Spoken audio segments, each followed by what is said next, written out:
Hatch ബാക്കുകളെ പറ്റി ഇന്ത്യയിൽ നിലനിന്നിരുന്ന ആ ഒരു കൺസെപ്റ്റ് പൊളിച്ചെഴുതിക്കൊണ്ടാണ് 2005 മാരുതി സുസുക്കി സ്വിഫ്റ്റ് ലോഞ്ച് ചെയ്തത്. വണ്ടിയുടെ രൂപവും ഡ്രൈവിംഗ് കംഫർട്ടും സ്പേഷ്യസായ ഇൻറ്റീരിയറും എല്ലാം കൊണ്ടും ജനഹൃദയങ്ങളിലേക്ക് വളരെ പെട്ടെന്ന് തന്നെ സ്വിഫ്റ്റ് കയറിക്കൂടി. 15 വർഷങ്ങൾക്ക് ശേഷം ഈ 2020-ലും സ്വിഫ്റ്റിന് അതിൻ്റേതായ സ്ഥാനം ഇപ്പോഴും നിലനിൽക്കുന്നു. ഏറ്റവും പുതിയ സ്വിഫ്റ്റ് VXI BS6 വേരിയൻ്റാണ് നമ്മുടെ കൂടെ ഇന്നുള്ളത്. എന്തെല്ലാമാണ് ഈ ഒരു വാഹനത്തിൻ്റെ വിശേഷങ്ങളെന്ന് നമുക്ക് നോക്കാം. മോട്ടോറോവിൻ്റെ പുതിയൊരു വീഡിയോയിലേക്ക് എല്ലാവർക്കും സ്വാഗതം.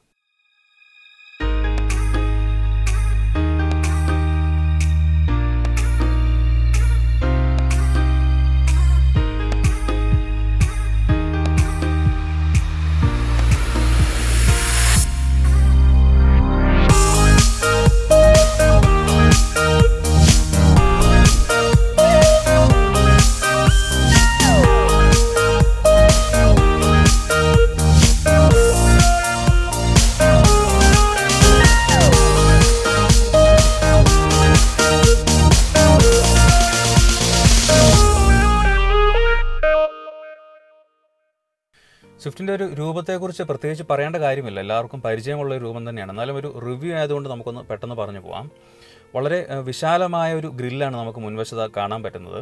കറുത്ത നിറത്തിലാണ് ഗ്രില്ല് വന്നിരിക്കുന്നത്. അതിന് മുകളിലായിട്ട് സുസുക്കിയുടെ ആ ഒരു ലോഗോയും ഭംഗിയായിട്ട് പ്ലേസ് ചെയ്തിട്ടുണ്ട്. വളരെ ഷാർപ്പായിട്ടുള്ള ലൈനുകൾ, ബോഡി ലൈനുകളോ കാര്യങ്ങളോ ഒന്നും തന്നെ ഈ ഒരു സ്വിഫ്റ്റിൽ വരുന്നില്ല. വളരെ ഒഴുക്കം ഭാവത്തോടു കൂടിയ ഒരു സോഫ്റ്റ് കാറാണെന്ന് തോന്നിക്കുന്ന രീതിയിലാണ് ഇതിൻ്റെ ഡിസൈൻ എല്ലാം വന്നിരിക്കുന്നത്. ഇനി ഹെഡ്ലൈറ്റിൻ്റെ കാര്യം നോക്കിയാൽ ഇതൊരു VXI വേരിയൻ്റ് ആയതുകൊണ്ട് റിഫ്ലക്റ്റഡ് ടൈപ്പ് ഹാലജൻ ബൾബ് തന്നെയാണ് വന്നിരിക്കുന്നത്. ഇൻഡിക്കേറ്ററും അതിന് തൊട്ട് മുമ്പിലായിട്ട് പ്ലേസ് ചെയ്തിട്ടുണ്ട്. വളരെ ഭംഗിയായ രീതിയിലാണ് അതൊക്കെ ഉള്ളത്. കഴിഞ്ഞ ഒരു വേരിയൻറ്റിൽ നിന്നും കാര്യമായ മാറ്റങ്ങളൊന്നും തന്നെ ആ ഒരു ഭാഗത്തൊന്നും വന്നിട്ടില്ല. VXI വേരിയൻറ്റിൽ ഫോഗ് ലാംപ്സും വരുന്നതല്ല, ഇത് എക്സ്ട്രാ ചെയ്തതാണ്. ആ ഒരു ഗാർണിഷും എല്ലാം തന്നെ വണ്ടി എടുത്തതിന് ശേഷം എക്സ്ട്രാ ചെയ്തതാണ്.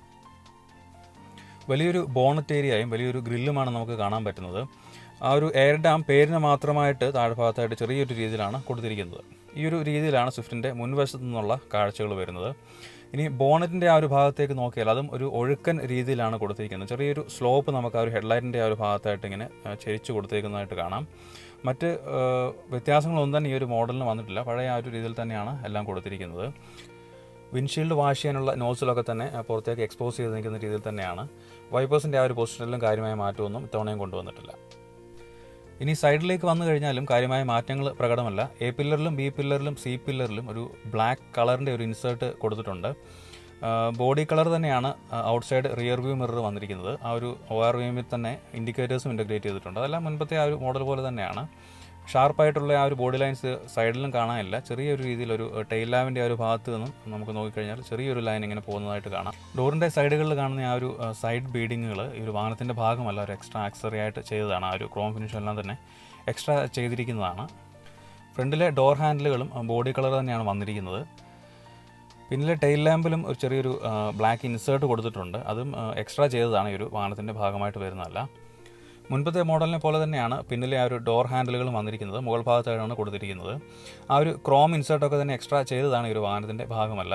ആ ഒരു ബ്ലാക്ക് ഇൻസേർട്ട് ഇപ്പോൾ മാരുതിയുടെ പല വാഹനങ്ങളിലും നമ്മൾ കാണുന്നുണ്ട്. ആ ഒരു രീതിയിൽ തന്നെ അതെല്ലാം ഫോളോ ചെയ്തു പോയിരുന്നു. ഇനി വീലുകളുടെ കാര്യം നോക്കിയാൽ ഈ ഒരു VXI വേരിയൻറ്റിൽ 14 ഇഞ്ചിൻ്റെ സ്റ്റീൽ വീലുകളാണ് കൊടുത്തിരിക്കുന്നത്. ബ്രിഡ്ജ് സ്റ്റോണിൻ്റെ ടയറുകളാണ് വന്നിരിക്കുന്നത്. ടയർ സൈസ് വരുന്നത് 165/80 ആണ്. പിന്നിലേക്ക് വന്നു കഴിഞ്ഞാലും കാര്യമായ മാറ്റങ്ങളൊന്നും തന്നെ പ്രകടമല്ല. ഒരു മിനി കൂപ്പറിൽ നിന്നും കടം കൊണ്ട രീതിയിലുള്ള ഒരു രൂപഭംഗിയൊക്കെയാണ് പിന്നിൽ നോക്കുമ്പോൾ തോന്നുന്നത്. ടെയിൽ ലാമ്പുകൾ LED ലൈറ്റുകളാണ് വന്നിരിക്കുന്നത്. ഇൻഡിക്കേറ്റേഴ്സിന് ഹാലജൻ ബൾബ് തന്നെയാണ് കൊടുത്തിരിക്കുന്നത്. ഈ ഒരു വേരിയൻറ്റിൽ റിയർ വൈപ്പറോ D4 ഒന്നും തന്നെ വരുന്നില്ല. മുകൾ ഭാഗത്തായിട്ടൊരു ഹൈ മൗണ്ട് സ്റ്റോപ്പ് ലാമ്പ് കൊടുത്തിട്ടുണ്ട്. ബമ്പറിലായിട്ട് 4 പാർക്കിംഗ് സെൻസറുകളും കൊടുത്തിട്ടുണ്ട്. പിന്നിൽ നിന്നുള്ള കാഴ്ചകൾ ഈ ഒരു രീതിയിലൊക്കെയാണ്. പിന്നെ നോക്കുമ്പോൾ നമുക്കൊരു പോരായ്മയായിട്ട് തോന്നുന്ന ഒരു ടയർ സൈസ് തന്നെയാണ്. 165 എന്നുള്ളത് വളരെ ചെറിയൊരു ടയർ സൈസ് പോലെ നമുക്ക് തോന്നും.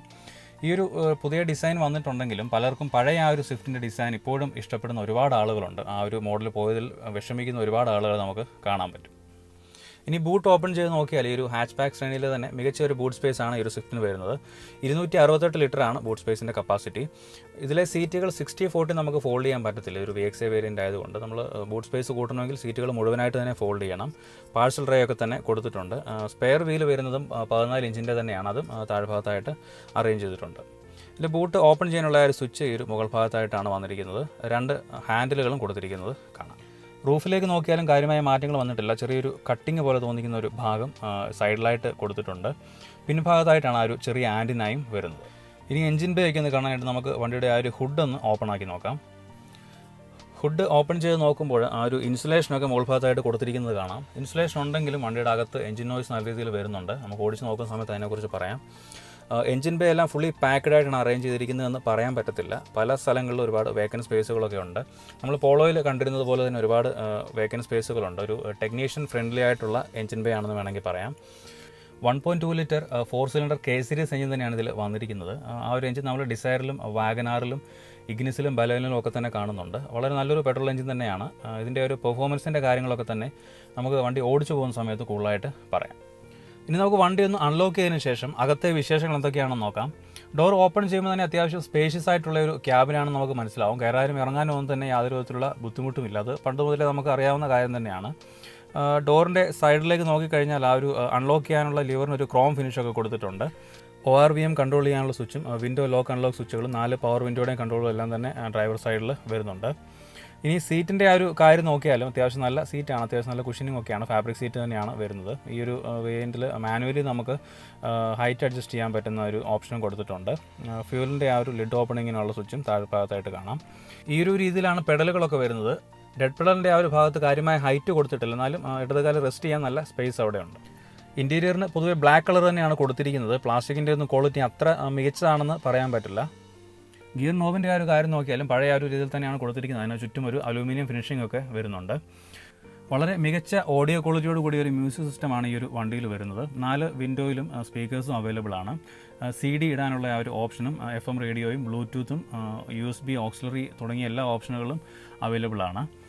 ഈ ഒരു വേരിയൻറ്റിൽ AC യുടെ കൺട്രോൾ എല്ലാം തന്നെ മാനുവൽ കൺട്രോളുകളാണ് വരുന്നത്. സെൻട്രലായിട്ടുള്ള 2 AC വെൻറ്റുകൾ റൗണ്ട് ഷേപ്പിലാണ് കൊടുത്തിരിക്കുന്നത്. ഫാൻ സ്പീഡ് 1-ലായിരിക്കുമ്പോൾ മാത്രമേ സൗണ്ട് കേൾക്കാത്തതായിട്ടുള്ളൂ. മറ്റ് സ്പീഡുകളിൽ 2-ലും 3-ലും ഒക്കെ ഇടുമ്പോൾ അത്യാവശ്യം നല്ല സൗണ്ടാണ് ഫാൻ്റെ ആ ഒരു ഭാഗത്തു നിന്നും കേൾക്കാൻ സാധിച്ചത്. സൺവൈസറിൻ്റെ കാര്യം നോക്കിയാൽ ഡ്രൈവർ സൈഡിൽ ഒരു മിറർ ആഡ് ചെയ്തിട്ടുണ്ട്. വേറെ ലൈറ്റുകളോ കാര്യങ്ങളൊന്നും തന്നെയില്ല. ഡ്രൈവർ സൈഡിൽ നോക്കിക്കഴിഞ്ഞാൽ ഒരു ടിക്കറ്റ് ഹോൾഡറും ആഡ് ചെയ്തിട്ടുണ്ട്. ഇൻസൈഡ് റിയർ വ്യൂ മിററിൻ്റെ ഡേ നൈറ്റ് വിഷനൊക്കെ മാനുവലി അഡ്ജസ്റ്റ് ചെയ്യാൻ പറ്റുന്ന രീതിയിലാണ് കൊടുത്തിരിക്കുന്നത്. ക്യാബിൽ ലാമ്പ് വെച്ചിരിക്കുന്നത് മുൻവശത്താണ്. അത് സെൻറ്ററിലായിരുന്നെങ്കിൽ കുറച്ചും കൂടെ ഉപകാരപ്രദമാകുമായിരുന്നു എന്ന് തോന്നി. ഗ്രാബ് ഹാൻഡിൽസൊക്കെ തന്നെ സ്പ്രിംഗ് ലോഡഡാണ്, 3 ഗ്രാബ് ഹാൻഡിൽസും. ഇനി സ്റ്റിയറിങ്ങിൻ്റെ ഒരു കാര്യം നോക്കിയാൽ അത് പഴയതുപോലെ തന്നെയാണ്. ബോട്ടം ഫ്ലാറ്റ് ആയിട്ടുള്ള സ്റ്റിയറിംഗ് വീലാണ്. ലെതർ റാപ്പിംഗ് ഒന്നും തന്നെ വരുന്നില്ല. ആ ഒരു ഗ്രിപ്പ് എക്സ്ട്രാ ഫിക്സ് ചെയ്തിരിക്കുന്നതാണ്. സുസുക്കിയുടെ ലോഗോയുടെ ചുറ്റിനും ഒരു ക്രോം ഫിനിഷൊക്കെ കൊടുത്തിരിക്കുന്നത് കാണാം. മ്യൂസിക്കിൻ്റെ കൺട്രോളുകളും ഫോൺ കോളിൻ്റെ കൺട്രോളുകളും ബ്ലൂടൂത്ത് കൺട്രോളും ഒക്കെ തന്നെ ഒരു സ്റ്റിയറിംഗിൽ ആഡ് ചെയ്തിട്ടുണ്ട്. സ്റ്റിയറിംഗ് നമുക്ക് ടിൽറ്റ് ചെയ്യാനുള്ള ഓപ്ഷനുണ്ട്. റീച്ച് ഓപ്ഷൻ വരുന്നില്ല. നല്ല ലൈറ്റ് ആയിട്ടുള്ള ഒരു സ്റ്റിയറിംഗ് കൺട്രോൾ തന്നെയാണ് ഈ ഒരു വണ്ടിയിൽ വരുന്നത്. മീറ്റർ കൺസോളിൻ്റെ ആ ഒരു ഭാഗത്തും കാര്യമായ അപ്ഡേഷൻസ് വന്നിട്ടില്ല. സ്പീഡോമീറ്ററും ടാക്കോമീറ്ററും അനലോഗായിട്ട് കൊടുത്തിരിക്കുന്നു. മറ്റ് ഇൻഫർമേഷൻസൊക്കെ തന്നെ ഡിജിറ്റലായിട്ട് കൊടുത്തിരിക്കുന്നു. എഞ്ചിൻ ടെമ്പറേച്ചറിൻ്റെ ആ ഒരു ഗേജ് ഇത്തവണയും ഒഴിവാക്കിയിരിക്കുകയാണ്. അതിന് പകരം ഹൈ ടെമ്പറേച്ചറിൻ്റെ ഒരു വാർണിംഗ് ലാമ്പ് വരുന്നുണ്ട്. ഇരുവശങ്ങളിലുമുള്ള 2 സ്വിച്ചുകൾ വെച്ചിട്ടാണ് കൺട്രോളൊക്കെ തന്നെ ചെയ്യുന്നത്. 2 ട്രിപ്പ് മീറ്ററുകൾ, average fuel efficiency, distance to empty time തുടങ്ങിയ ഡീറ്റെയിൽസ് എല്ലാം തന്നെ ഉണ്ട്. പലതരത്തിലുള്ള വാർണിംഗ് ലൈറ്റുകളും അവൈലബിൾ ആണ്. സീറ്റ് ബെൽറ്റിൻ്റെ warning light, door ajar warning തുടങ്ങിയ കാര്യങ്ങളെല്ലാം തന്നെ വരുന്നുണ്ട്. ഒരു സ്പോർട്ടി ഫീൽ തോന്നിപ്പിക്കുന്ന രീതിയിൽ തന്നെയാണ് സ്വിഫ്റ്റിൻ്റെ മീറ്റർ കൺസോൾ അറേഞ്ച് ചെയ്തിരിക്കുന്നത്. ഇനി വണ്ടിയിൽ വന്നിരിക്കുന്ന സ്റ്റോറേജ് സ്പേസിൻ്റെ കാര്യം കൂടെ ഒന്ന് നോക്കാം. ഗ്ലോ ബോക്സ് ഒരു ചെറിയ ഗ്ലോ ബോക്സ് ആണ് വന്നിരിക്കുന്നത്. കൂളിംഗ് ഫംഗ്ഷനൊന്നും തന്നെ അവൈലബിൾ അല്ല. അത്യാവശ്യം വേണ്ട പേപ്പറുകളും ഡോക്യുമെൻറ്റുകളും തന്നെ അവിടെ സൂക്ഷിക്കാൻ പറ്റും. ഇനി 2 കപ്പ് ഹോൾഡേഴ്സ് മുന്നിലായിട്ട് കൊടുത്തിട്ടുണ്ട്. നമ്മുടെ ഫോണും പേഴ്സും ഒക്കെ വെക്കാവുന്ന ഒരു ഏരിയ മുൻവശത്തായിട്ട് വരുന്നുണ്ട്. പിന്നെ ഡോറിൻ്റെ സൈഡിലേക്ക് നോക്കിയാൽ ഒരു ബോട്ടിൽ ഹോൾഡർ കാണാം. ചെറിയൊരു സ്പേസും അവിടെ തന്നെ കൊടുത്തിട്ടുണ്ട്. എനിക്ക് കംഫർട്ടബിളായിട്ട് ഇരിക്കാൻ പറ്റുന്ന രീതിയിൽ മുന്നിലെ 2 സീറ്റുകളും അഡ്ജസ്റ്റ് ചെയ്തിട്ടിരിക്കുകയാണ്. ഇനി നമുക്ക് പിന്നിലെ ആ ഒരു സീറ്റിലൊന്ന് ഇരുന്ന് നോക്കാം. ഈ ഒരു സെഗ്മെൻറ്റിൽ തന്നെ ഏറ്റവും മികച്ച ലെഗ് റൂമാണ് ഈ ഒരു സ്വിഫ്റ്റിൽ നമുക്ക് കിട്ടുന്നത്. വളരെ നല്ല സ്പേഷ്യസ് ആണ്. അണ്ടർ തൈ സപ്പോർട്ടിൻ്റെ കാര്യത്തിലും കുഴപ്പമൊന്നും തന്നെ പറയാനില്ല. ആ ഒരു ഫ്ലോർ ഹമ്പിന് കുറച്ച് ഹൈറ്റ് ഉണ്ട്. എന്നിരുന്നാലും 3 പേർക്ക് യാത്ര ചെയ്യുന്നതിൽ കുഴപ്പമൊന്നും തന്നെ ഫീൽ ചെയ്യത്തില്ല. സെൻട്രലായിട്ട് ആ ഒരു സ്റ്റോറേജ് സ്പേസും വരുന്നുണ്ട്. ഹെഡ് റൂമിൻ്റെ ആ ഒരു കാര്യം നോക്കിയാലും ഈ ഒരു സെഗ്മെൻറ്റിലെ മറ്റ് വണ്ടികളെ വെച്ച് കമ്പയർ ചെയ്യുമ്പോൾ മികച്ച ഒരു ഹെഡ് റൂം തന്നെയാണ് സ്വിഫ്റ്റിൽ വരുന്നത്. പിന്നിലെ ഡോർ പാനൽ ഈ ഒരു രീതിയിലാണ് വരുന്നത്.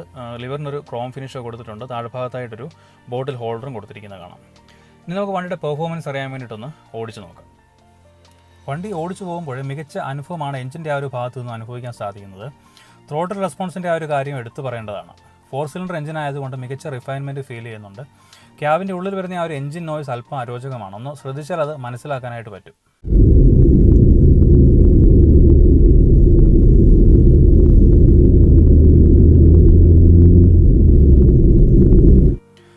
അത്യാവശ്യം നല്ലൊരു മ്യൂസിക് സിസ്റ്റം ഉള്ളതുകൊണ്ട് ഒരു പരിധിവരെ ഒരു എഞ്ചിൻ സൗണ്ട് നമുക്ക് ഒഴിവാക്കാൻ സാധിക്കും. സ്വിഫ്റ്റിൻ്റെ ഏറ്റവും ഫണ്ണായിട്ട് ഓടിച്ചു നടക്കാൻ പറ്റിയിരുന്ന ഒരു മോഡൽ പഴയ ഫിയറ്റിൻ്റെ 1.3 ലിറ്റർ ഡീസൽ എഞ്ചിൻ വന്നിരുന്ന മോഡലായിരുന്നു.